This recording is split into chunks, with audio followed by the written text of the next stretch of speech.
Welcome to the Numerology and Astrology for October 13th, 2021. Thank you for joining me. I appreciate all the lovely feedback. If we add all those numbers together, we get the number 10. And I describe the archetype for the number 10 as being Alexander the Great. He was powerful, determined, and willing to go after his dream. He did not want to accept the limitations he saw in the world. He wanted to bring things together. He would take risks and learn to conquer his fears.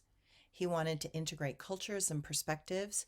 For all his power, he was more known for his tolerance of cultures as he allowed his men to marry women of other cultures and bring families along the journey.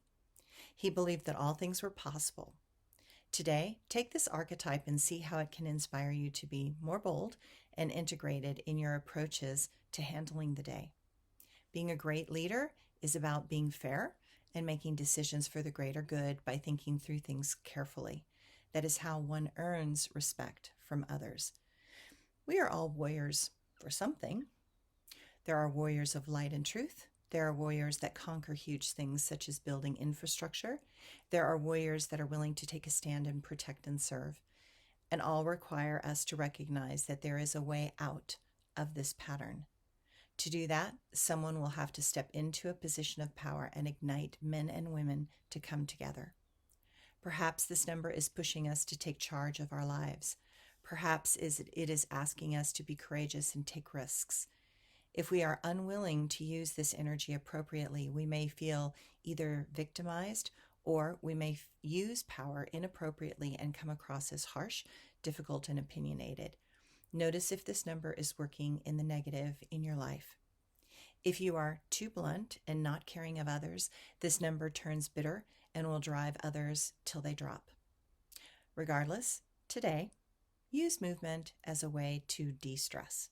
Let the dreams in your heart catch up to the external activity in our world.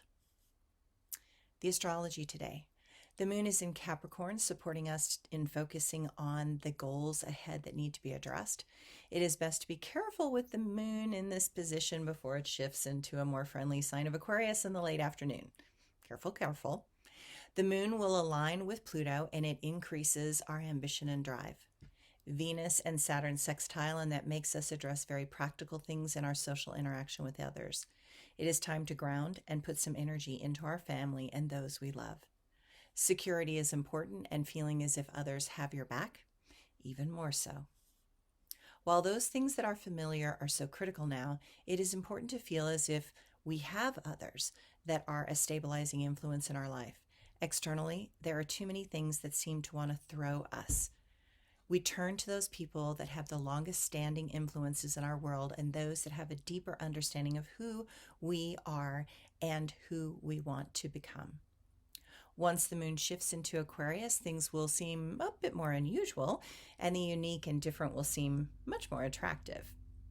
It will feel necessary to step back from some things and look from a more detached position. This evening, the Sun and Neptune will quincunx, and that makes things feel very uncertain. This day may seem emotionally exhausting. It may be hard to figure out what someone wants. There is a feeling that something is just not right, and we also cannot put our finger on it exactly.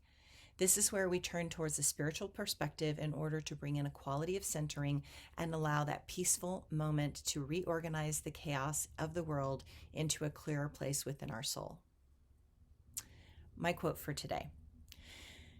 I am constantly reminded that rational and objective intelligence has nothing to do with your GPA, IQ, the degrees of education you have acquired, or your profession.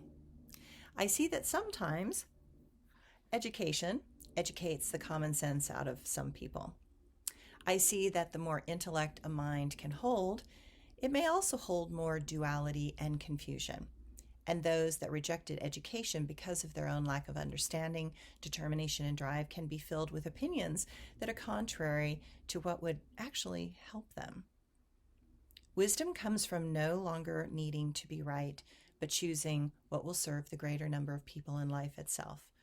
Wisdom chooses from looking for the highest meaning to a choice that will positively impact life and create well-being in this world. And my blog for today.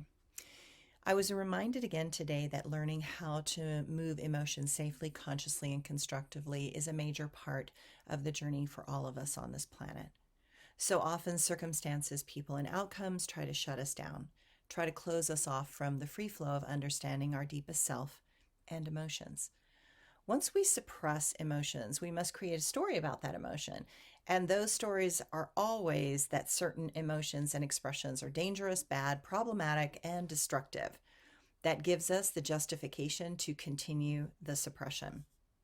We create parts of ourselves that become the warden for the jail in our body mind for all those dangerous, judge, and destructive emotions. And that takes a lot of energy. People wonder why they feel so exhausted. The answer is to look at what you are suppressing.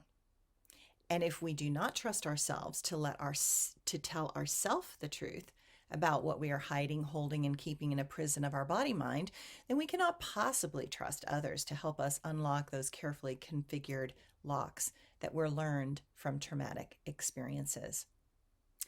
Some things we can learn by being confronted and pushed up against the barrier, but others are too well defended. Such places need a lot of care, love, and understanding from us before they trust us enough to tell us the truth. Certain parts need to have a lot of safety before they will open. Certain parts will test us to see if our conscious self is going to judge, blame them again. Our external choices, words, behaviors, beliefs, and actions inform those internal hidden parts. If your external patterns do not align with your internal patterns, then there is a lack of congruence and a lack of safety. And you are not safe because you are lying, mostly to yourself.